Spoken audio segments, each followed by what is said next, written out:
where were those mentors? Where were those people who had 20 years experience in 2002? And I think that the misconceptions are old facts. There's some facts from 20 years ago. Those are no longer facts. And now it's a misconception. What is your approach to teaching stuff, like starting from the basics, the fundamentals, and then how do you build complexity? The first layer is the fundamentals. If you don't start there, you're going to have a house of cards. Fluid dynamics, mathematics, computer science. Those are the three pillars of CFD. Calculus 101 doesn't include turbulence, doesn't include, a lot of the nonlinearities that we know of now with fluids. They're a generalist in the world of FEA, but in their company, they're an expert. That person is operating software and operating the tools. They are experts in their field. But could they get lifted up out of that environment and put over in another industry using the same tool, but in a different way? And can they be successful there? And a lot of people who use simulation don't have access to the test data, or in some cases won't ever test. As an end user, we have a voice to provide that feedback. Those mechanisms exist in several forms,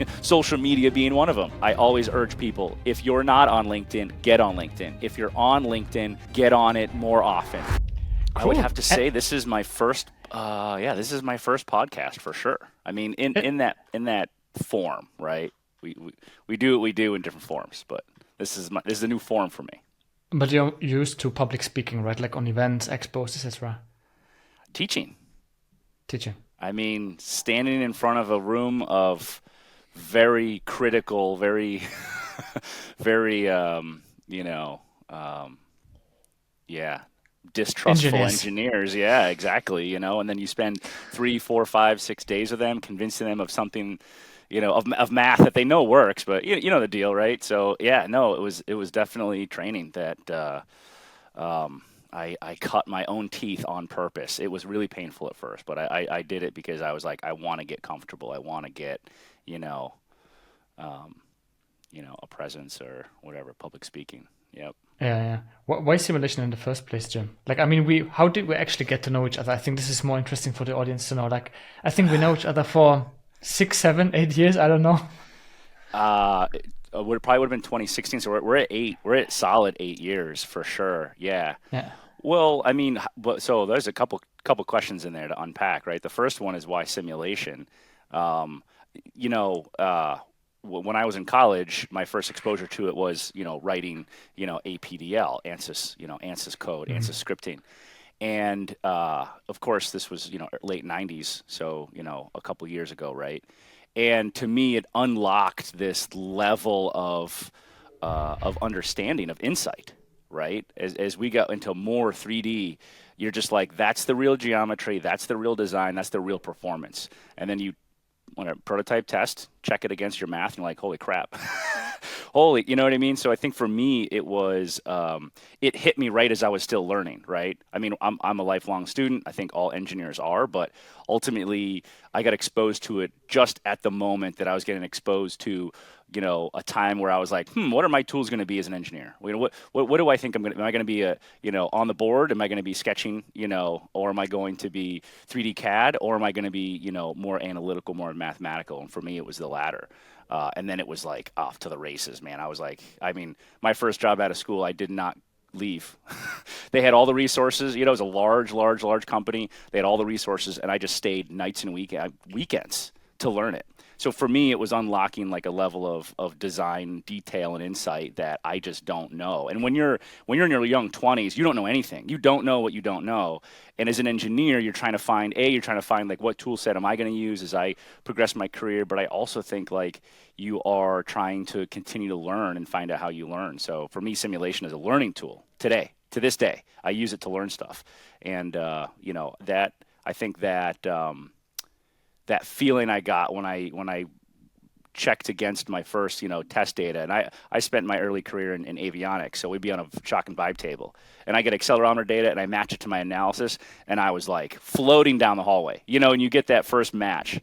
But when I was leaving that company, I wanted to start my own, and that you and I got hooked up not too shortly thereafter, and I think that was a time when you were at a company that you guys were just forging ahead, I think ahead of the market a little bit, which was exciting, which was, a SaaS, offering, right?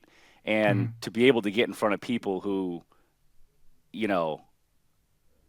I think a SaaS model gives you access, right? Gives you easy access, right? And you guys were doing stuff that I was like, holy crap, I want to hang out with these guys. And then I think you guys had reached out to me similarly, right? Because there were a couple of SaaS tools that were popping up, and I was trying to, create some content and be a trainer. And what did we do? I developed a curriculum. You and I did a couple of, I think at least a blog, or Yeah. we did a webinar together, right, on the Formula Student program. Yeah, that was awesome. Really, really cool. Like you've done a lot. Like I'm not sure how long are you in the simulation industry for now? Like 15 years, 20 years maybe? I don't know. Yeah, as an end user, I would say a little over 20. I mean, I graduated in '02, and my first job out of school, large defense contractor, and I was in simulation every day. First FEA, then CFD, and so I would say as an end user, it's been 20 over 20 years. As a trainer, I think I taught my first class in 2000, like 2011, 2012 timeframe. I was doing some independent contracting. I was traveling around North America doing training in a couple different tools, CAD embedded tools, standalone tools. But yeah, now it's a blur. Now it's a blur. Yeah. I wake up and I'm in it in some form, or another. Yeah. How was it actually for you? Like, do you think the good old days were better because in the sense of you had to learn the stuff by yourself the hard way, but right now, like today, like the bachelor students and master students are very, very lucky and very fortunate to have a million resources out there so they could technically learn anything about simulation. Do you think it's the good old days were the better approach to actually learn things the hard way? Or do you think, well, I don't have time anyway, time is my most precious resource, let me just learn it very easily, maybe using Yeah, some skill, maybe use this answers, whatever, and then yeah. just fly with it? It's a good question. It's really tough to say. You In 20 years, we're going to look back at 2024 and say those are the good old days. Yeah. The beginning of AI, ML. You know what I mean? Those are the good old days. We were looking for training data, right? Yeah, So like, exactly. I don't look back on 20 years ago and say those are the good old days. Those were it was hard to learn. That was one of the things we were talking about. Like, is simulation hard to learn? Again, it's a relative sort of comment, but like 20 years ago, it was hard to find the resources to learn, right? So, back in 90s, 2000s, right, you had to find somebody who had 20 years experience, right? Learn from their mistakes, which was either a formal learning class or in on the job training, mentorship, right? And so where were those mentors? Where were those people who had 20 years experience in 2002, right? They were in aerospace, they were in automotive, right? There were some consultants flying around, but really there weren't as many consultants as there are now, right? So where do you find that talent? Where do you find, when you have the teacher student, you have to have the person who knows something to teach the person who doesn't. Back then, there weren't a lot of people who had that experience and were willing to share it. It was a really interesting time. So as a student, you're looking around like, okay, I got a professor who wants to teach me how to, do partial differential equations in my matrix math. Well, that's not how we use, it's not how we use these tools, right? We use it in a more of an application engineering sense. And even the role of an application engineer was barely existed back then, right? So what were you left doing? You were left sitting at the tool at your station, at your workstation, right? Or on a terminal, cranking, trying. First, you're troubleshooting code. That took weeks, right? Once you got a model working, God forbid you want to change the geometry. You're not allowed to do that, right? You've coded in, you've hard coded, key points to step files. You're not changing the geometry, right? So now that you've got through that and you have a working model, now you start iterating. You iterate things like, what about how do I model hardware? How do I want to look at contact? Beam versus spring versus et cetera. And that's when you start to learn, because what you end up learning with those sort of what if scenarios is how sensitive your model is to your assumptions. Oops, I missed a decimal place in the modulus. That's going to take you at least a day or two to troubleshoot, because you had no measurement tool in your head to say, hey, that looks wrong. You don't know. You have no sensor, right? Nowadays, I'm surrounded by this information, right? Surrounded by people who are creating content and putting it online for free, right?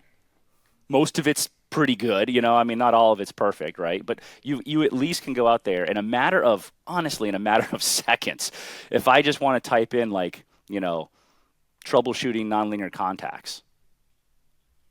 Are you kidding? Like, I can find 10 YouTube videos right now that give me at least 10 ideas on different ways to troubleshoot nonlinear contact. 20 years ago, you've got application engineers, you've got a ticket that you've submitted into the system, you're waiting to hear back from the, from the vendor, right? If you're lucky, you worked in the defense industry, at least here in the US, because you knew that you were going to get an application engineer and they were going to get back to you quickly.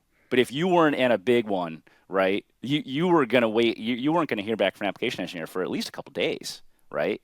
And then you'd have to tell your manager, "Oh, I got to wait a couple days. Sorry, I don't trust my contact modeling." So we live in a time now where we're surrounded by all this knowledge, right? Most of it's pretty good, right? But also the vendors, right? The software vendors are creating massive amounts of data that they have behind their customer paywall. So Yeah. I would say I love it now. Yeah. The kids don't know what it was like. It was so hard back then, blah, blah, blah. But anyone now who's graduating, to your point, any student now who's graduating and they really have a desire to learn this, they will, and they can pretty quickly. Yeah. I wonder from a curriculum standpoint, also maybe from a didactical point of view, because you've been doing this for so long and also have been a tutor at my university, like teaching MATLAB, Simulink, all that kind of stuff. What approach do you take in actually teaching a difficult subject such as simulation? Because one could argue, okay, FEA is slightly more easy to understand than CFD, because CFD you have this massive equation, then you kind of have to understand F equals MA, all that kind of stuff. So what is your approach to teaching stuff? Like starting from the basics, the fundamentals, and then how do you build complexity? Yeah, that's a really good question. In the education world, and by the way, right, I'm not an academic. I'm an industry guy, right? Anything I talk about with respect to the theory of education is something I've got off the street, okay? Mm-hmm. But there's a concept called scaffolding, right? And what you do is you build up on layers, right? And so the first layer is the fundamentals. If you don't start there, you're going to have a house of cards, right? You're going to have a knowledge set of how the tools work, or you're going to have this level of confidence on how to, troubleshoot a model that's sitting on top of weak fundamentals. That's just not going to be successful, right? Yeah. And, when I teach classes, I tell people I'm just going to set the expectation up front. Monday morning, right? Everyone's got their coffee. It's still hot. You're just starting to, wake up for class. And I say, by the end of this class, and let's say it's a 3-day class, intro to statics, right? So we're not even getting into A. There's no M and A, right? It's K and X, right? So Monday morning, right? The first expectation that I set to students in a 3-day class is by Wednesday afternoon, I want you to be able to troubleshoot your model. That's it.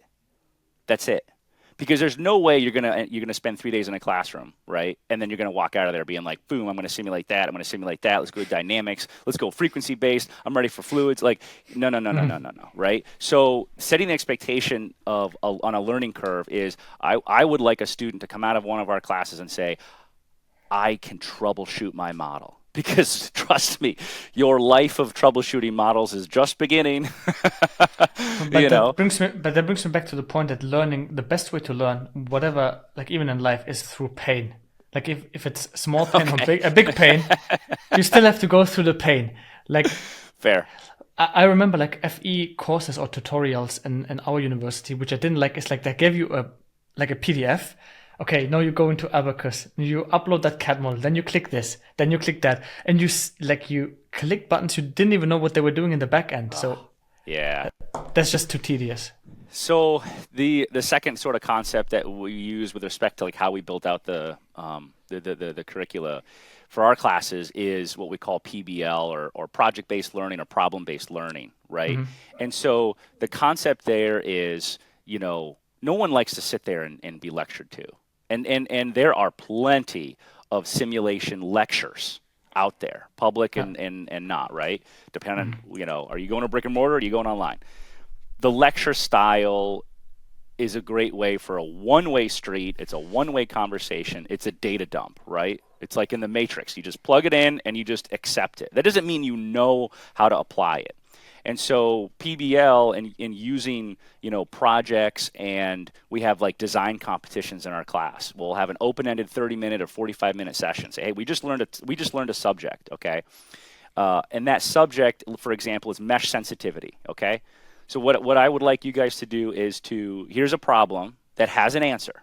Right? Some simulations don't really have an answer. You just have to find out, how do you help move a design forward. But some of them have a hard answer, right? You can converge on stress. And I don't tell them the answer. And I don't tell them the mesh. That's cheating, okay? Like to your point, right? You got to feel the pain. So what's the pain? The pain is guessing. That's the pain. For engineers, guessing is a pain, okay? I would rather know. Or if I'm going to guess, I want to put a bound on the problem. I want to have some sort of number. And so every single class, hi, what's the mesh? What's the size of the mesh? What do you want me to assign here? What do I do with this fillet? How about this? Listen, on Thursday, your first day back to work after this class, I won't be able to answer that question. So if you got to start learning how to guess, right? And so we've got some rules, right? Like what's the wall thickness and how many elements or nodes are we looking for through that thickness. So we have some rules, but I'm not going to give you the answer. And so using this PBL method, there are, certain places within the classes where you're just going to sit there in an open-ended. I'll leave the room. I mean, anyone who's a teacher, to sneak out for 15 minutes and take a breath and get a glass of water. I mean, that's just like a little vacation, right? And to be able to do that without lowering the quality of the education experience for the students in class is a dream for everybody. So we have these times within the class where we end up just doing an open project. We've got like a little 1 hour design competition. Hey, here's a little sheet metal bracket, okay? And it'll be like a modal analysis, right? And so we'll say, okay, what is the highest first mode frequency that you can get, okay, the stiffest structure in the world of dynamics, also minimizing the mass.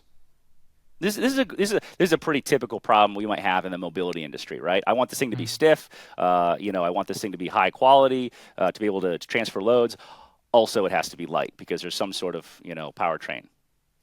See you in an hour. I'll walk around the room. You have a chance. And that's where people start to get creative in CAD, right? And they make their own design. I've got a triangle over here, a circle over here. That's where we start to put our own signature onto our methods. And I think that's how people really, really learn. They come out of that class with ideas. Mm-hmm.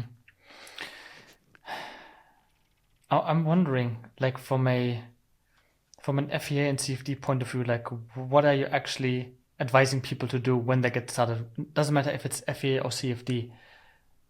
How should they actually get started? And what are some of the misconceptions people have in the beginning? Like, for example, when I look back in my case, I was thinking, okay, simulation is going to help me solve everything. This was kind of my first thought. Hey, this tool is amazing. It can do anything for me, solve any problems. So what are some of the misconceptions you've encountered when teaching students or people in class? Oh man, I should have started writing these things down.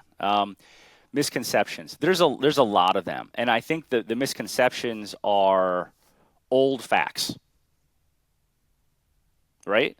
So like the good old days, right? There's some facts from 20 years ago of the performance, of the speed, of the accuracy, of the pain of learning of these tools, right? They were facts 20 years ago, right? Because of the hardware that we had, because of the way that the software worked, right? How young some of the software was, right?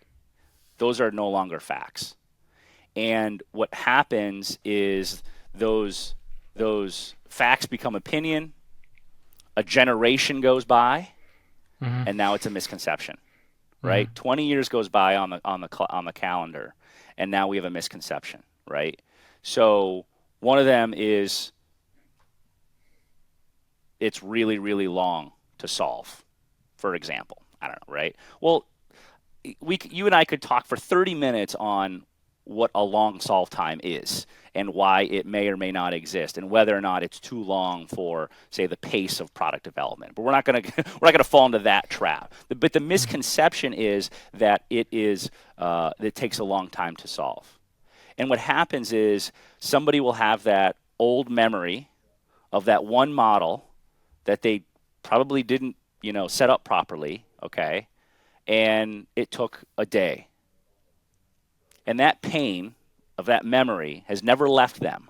Maybe it was on a project. Maybe it was something that they were under the gun, under the microscope, under the spotlight. 20 years later, that engineer with that one pain, okay, becomes a manager, okay, becomes an influencer, a senior individual in the company, okay, and they haven't seen the tools in 10 years, right? I know you've heard this story before. I know you've seen it with some of your customers, right? That person now has this concept of this takes too long to solve. And that misconception gets transferred to their team, gets transferred to their partners, to their customers, and that spreads misinformation around how effective the tool is. That's just one example, right? So, how do we avoid that, right? And we avoid that by just continuously being open-minded and then checking ourselves, right? So the one misconception, it takes a long time to solve. Just check yourself, right? I guarantee you the 100,000 element problem that I only used 2 gigs of RAM for 20 something years ago and took 2 hours to solve, and I felt like a genius when it solved, right? Nowadays I chew that up while I'm halfway through a cup of coffee. I mean, so now what does that long solve time look like? You can still have a long solve time, big problems, unstable problems, but that's a different long solve time and a different, time. So I think that misconception still exists because people have one experience or 2 experiences and they just carry that sort of pain with them. And the other Yeah. one is it's hard to learn, which I have way too many data points on people who, shouldn't be that good in it, right? Maybe they didn't have a typical, analytical engineering path that a traditional analyst, right? The title analyst, like there was a path in your career that you would go down this analyst path, right? The path is more or less dissolved now. Any path can either end up with a role in the company or your role who you do simulation all the time, or your path ends up being some sort of product development where you're using simulation in a more casual way. So the concept that it's hard to learn, man, I could spend an hour and a half on proving that wrong because simulation has so many different colors to it now, right? Do you feel Literally. the yeah, do you feel the industry is a bit overloaded or maybe overcrowded in the sense of that we talk about this term which is kind of has been cannibalized over the last years, democratization, right? Mm. CAD designers love it, simulation experts hate it. So there's there's still the simulation experts, right? But I love the democratization aspect of it, which is nice. You can learn anything if you want at any time. There's a tons of curriculums out there. But what makes someone actually an expert? Is it then still putting in the work, like the 10,000 hours, whatever? Mm. Or what is missing, like to fill that gap between just being a democratized persona versus the expert? Oof. So I think the first part was around like democratization, right? Which I am part of that. I'm part of the machine, the good machine that is teaching people how to use these tools. I can tell you right now, anyone who travels around the world and teaches these tools, right? You're a part of the good side of things, right? And what you're doing is you're raising the bar. That's what you're doing. Okay, so if this whole system of the industry is working, a healthy industry, this is a very healthy industry, as the bar raises, everything above it raises, right? There's the term, the rising tide raises all ships. Anyone who's out there just flying around and training classes, okay, and training people through brick and mortar. I'm going to your office. I'm walking in that conference room, and we're about to become besties for the next 4 days, right? You are raising the tide of the industry. And everyone else who is a potential end user, students and managers with all of these 20-year-old misconceptions on speed and performance and accuracy, they're the boats.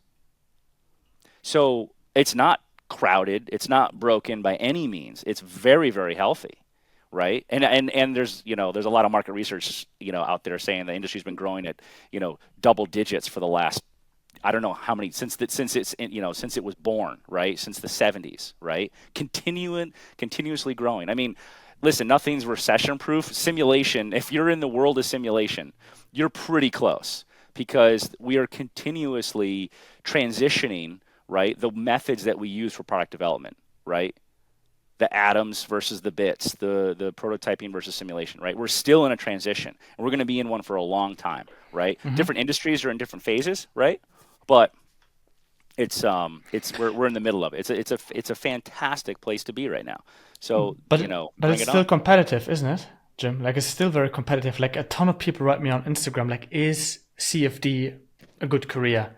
And usually the standard answer I give is, well, I don't know. I don't know your background. I don't know what you want to achieve. Are you optimizing for money? Are you optimizing to have a long career like in aerospace? I don't know. So I still think it's crowded and it's very competitive. But as we talked about before the podcast, it's not a zero sum game, right? Yeah, Everyone kind of exactly. profits from the market. So you can tap into a red ocean.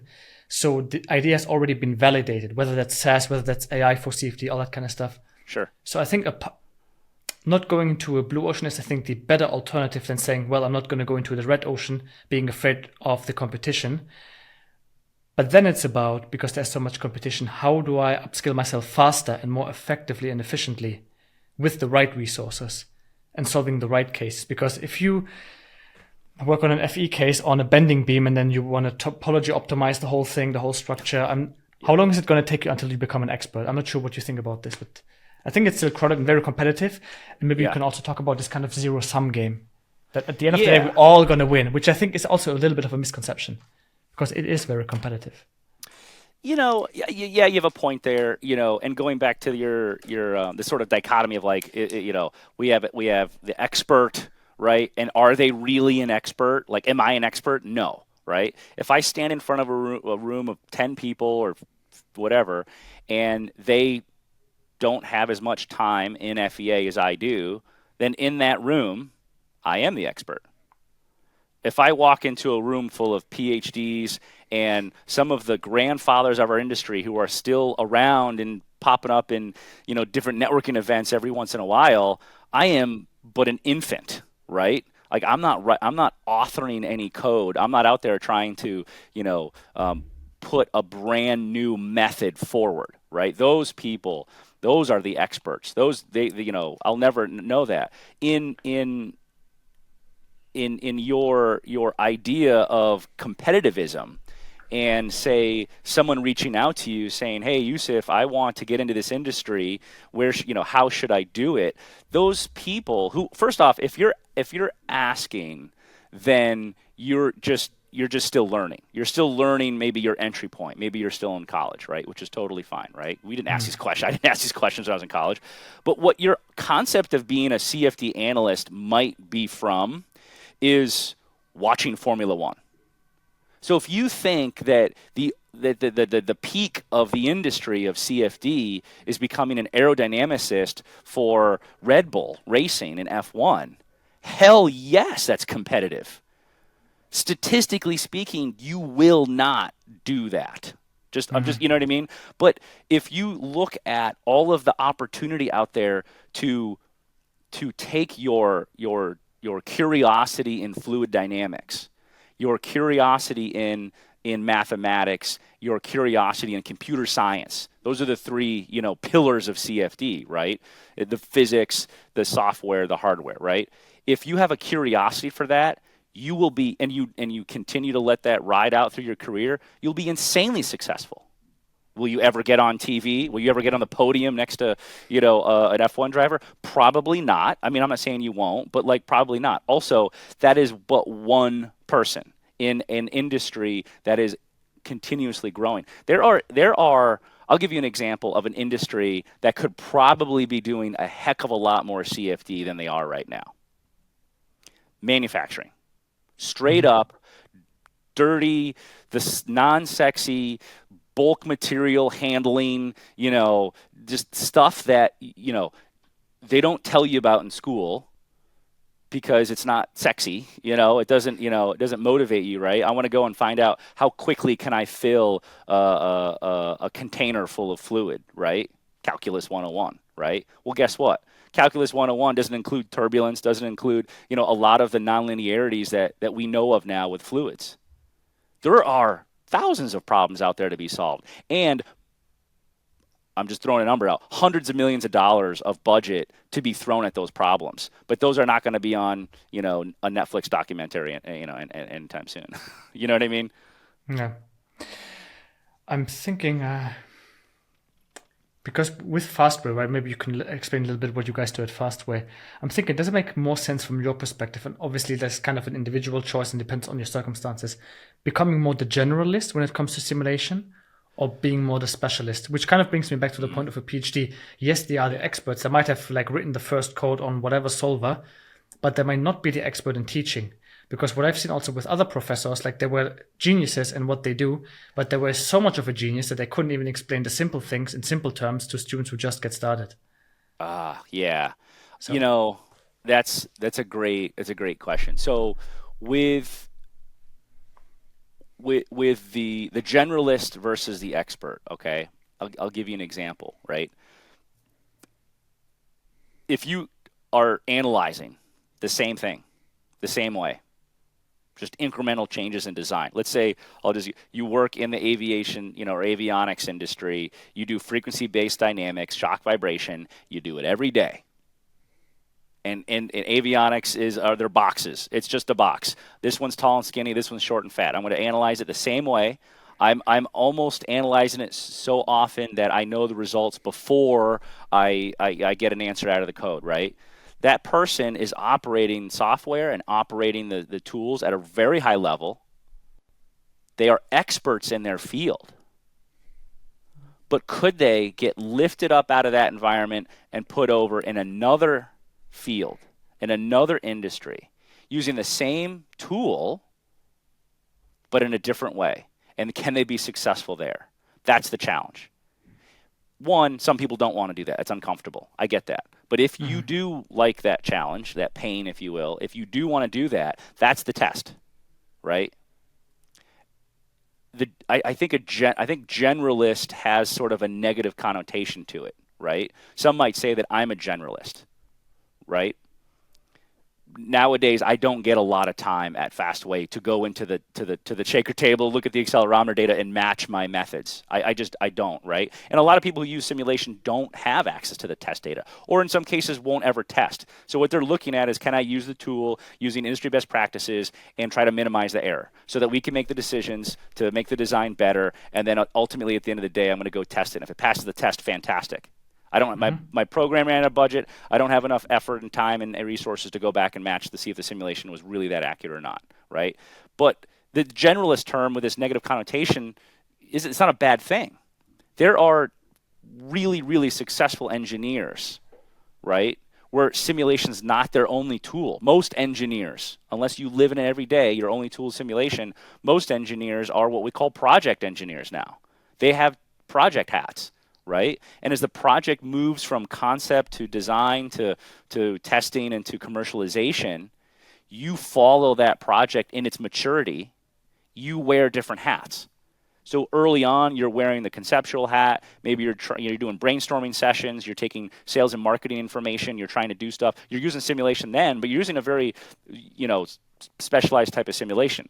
Quick, conceptual, not a long solve time. You don't have time for, accuracy. You just want ideas and you want to down select, right? As you move closer and closer to prototyping and testing, you are refining the design, you're optimizing the design to hit performance, specifications, et cetera, reliability, and then you launch into production. So this person who wears this hat, they're a generalist.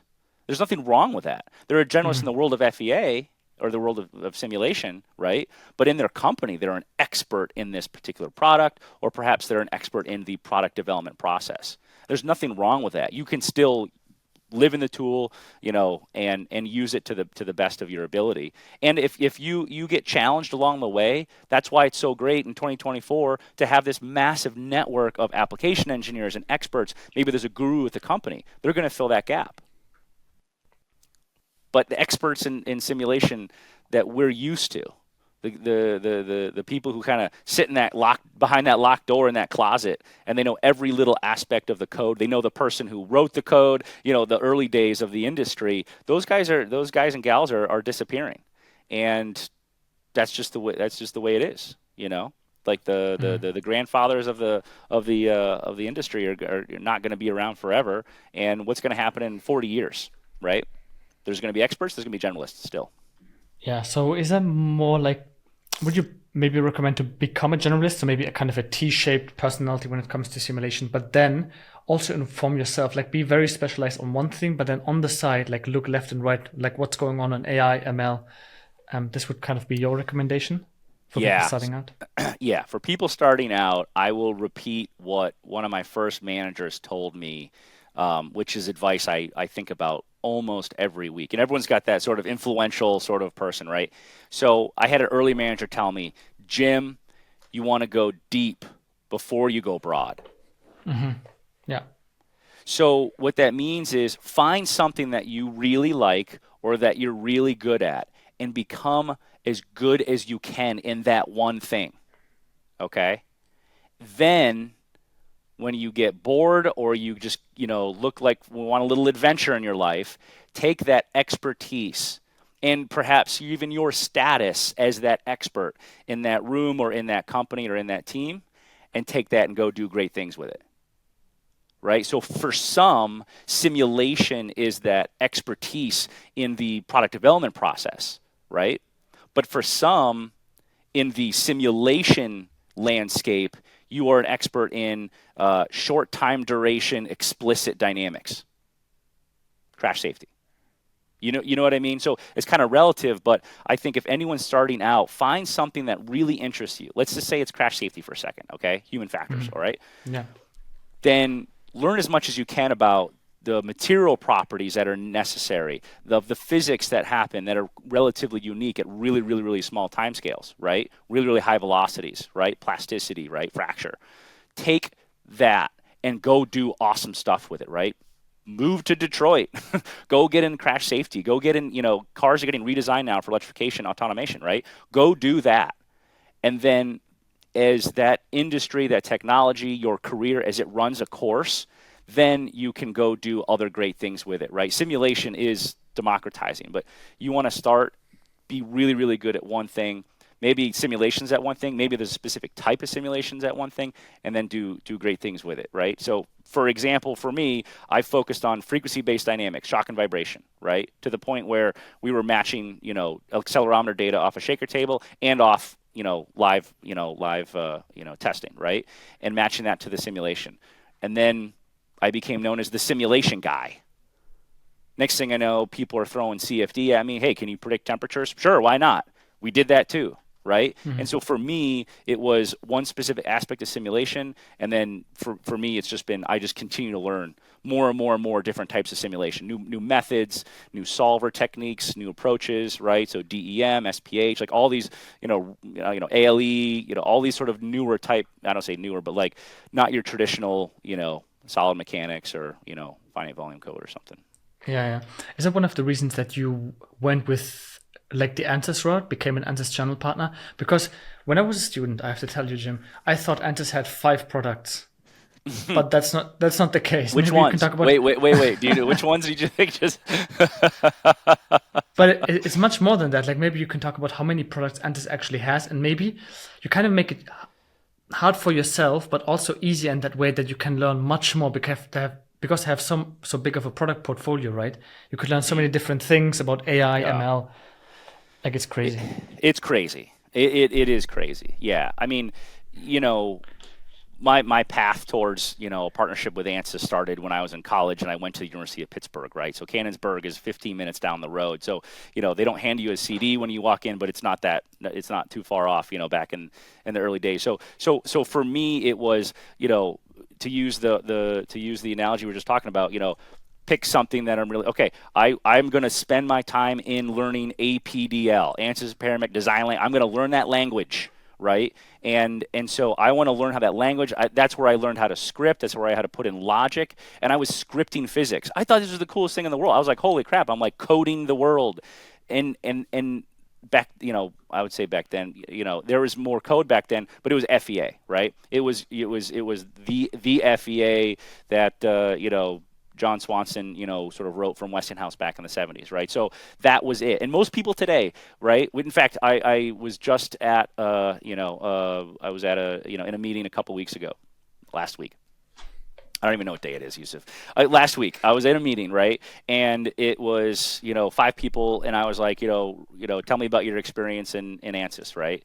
and it was like, 6 months, zero, it was these small numbers. And I'm thinking to myself, wait a minute, I thought these guys were, and then I changed the name, not from the ANSYS sort of broad, but to the specific code. And it was like 20 years, 25 years, 15 years. And it was like, because people still think ANSYS FEA, to your point, five, I don't know what the original five were. There's only five. There's about 100 right now in that Yeah. portfolio. And if you look at the larger companies, right, that's what they're doing, right? They're not writing code, they're buying companies who wrote the code. You're seeing this aggregation, right, this consolidation in the market, right? And there are strong opinions on both sides of the fence, whether that's good or bad, okay? I'm going to sit right down the middle, right? This isn't going to be fun in that regard, but, there is good aspects and bad aspects. The good aspects is you're going to get exposed to more different types of simulation. If the analysis side of product development is interesting to you, then you certainly want to learn more about a particular company who's developing the software, right? Let's say ANSYS, right? You want to get access to that portfolio, become a customer, right?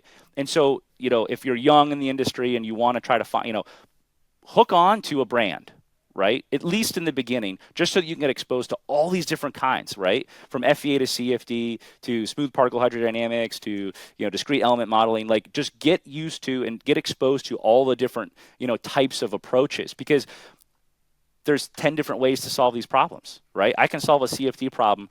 Back in the day, it was like a traditional, CFD code, right? Traditional, finite volume code, right?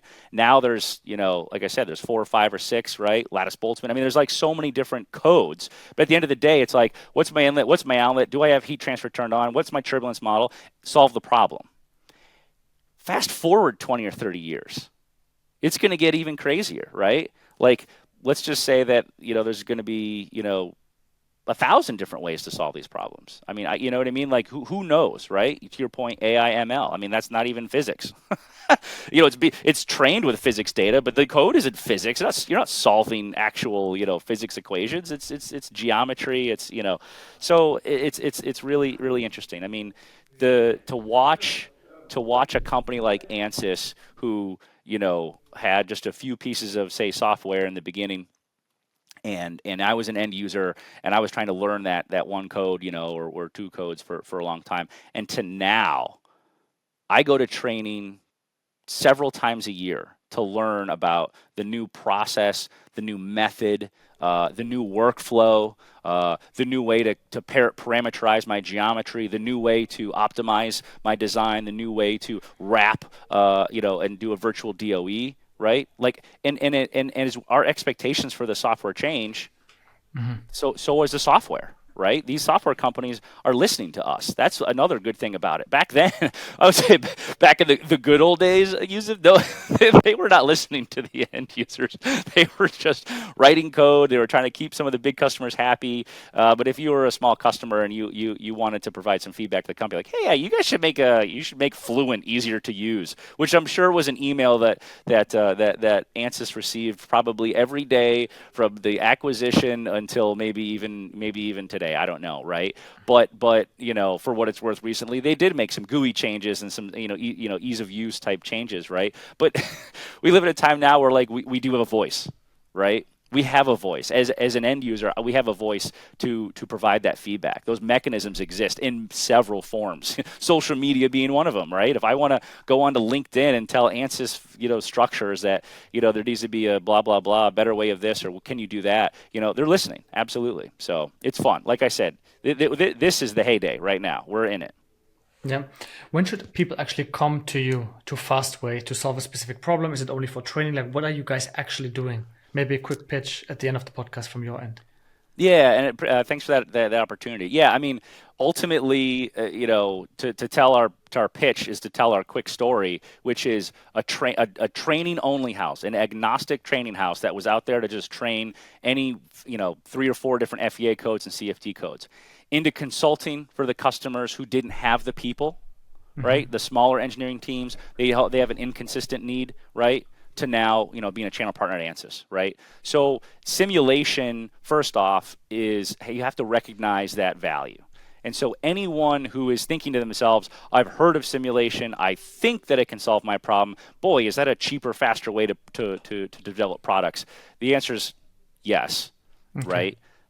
Have a conversation, and the next thing find out a way for you to start to dip your toes in. I mean, that's really what it's all about. Some people want to just jump right in, drop cash, buy the software, and then figure it out. Others say maybe a project, maybe we'll do a training class, maybe this. It all depends on what the appetite and what your misconceptions are, Jousef, because we're out there trying to erase some of the bad ones.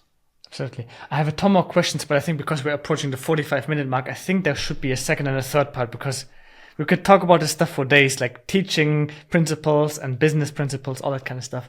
Any I still closing have remarks? coffee left, but I get it. What are some of your closing remarks, Jim? People can reach out to you via LinkedIn, so I'm going to post the website of Fastway, but also the LinkedIn link in the Yep. description. Anything else? Maybe some last tips for the audience listening to this podcast. Yeah, absolutely. Just keep doing homework, right? Like I said, there's so much information out there. Most of it's pretty good. I'll leave it at that, right? You can assess, but check out, do searches on YouTube, right? You'll find us there. LinkedIn, I think, is becoming a more and more and more trusted source for business professionals. I always urge people, if you're not on LinkedIn, get on LinkedIn. If you're on LinkedIn, get on it more often, weekly, daily, whatever. Get out in front of people. And then I'll have one last pitch. Get some in-person instructor-led training. If you have not sat in a room for a couple days in a row with an expert, somebody who sits in the tool every day, do it. Because you will learn more in a 3-day in-person instructor-led class than you will in 3 years of watching YouTube. I'll just leave it at that. That is true. Maybe I have some counter argument for that, but very important point, Jim. I think people underestimate how important it is to invest in yourself and your skill set. Absolutely. I'm not sure. Do you want to drop a number? How much of money do you spend per year investing in yourself? Like knowledge, tools? I'll give you the currency that I value way more than money, and that's time. Yeah, And I would same. say I could measure that at least an hour a day. So I'm talking more than 10% of the time that I could be billing out as a consultant or billing out as an instructor. I am instead taking that as time for myself to learn something. 10% at least. That's the best thing you can do. But it's sometimes very hard to convince newbies or especially students who don't have the money and they don't want to make the investment. It's very hard to convince them sometimes. But yeah, it pays It the will best pay interest. off. But pays Yeah, the best interest in investment in yourself, for sure. that's right. Absolutely. Amazing. There's a lot of stuff coming. Also, I will invite you to have a deep dive with me where we can kind of walk through a simulation, maybe FEA, CFD, so people can actually check out what you guys are doing at ansys or Fastway in particular. But Yeah. yeah, thank you so much for the first podcast episode. I'm sure there will be a second and a third and a fourth part, but let's see. I can't wait. Yeah, super exciting. Thank you so much, Jousef. I appreciate it. Appreciate it. Thanks.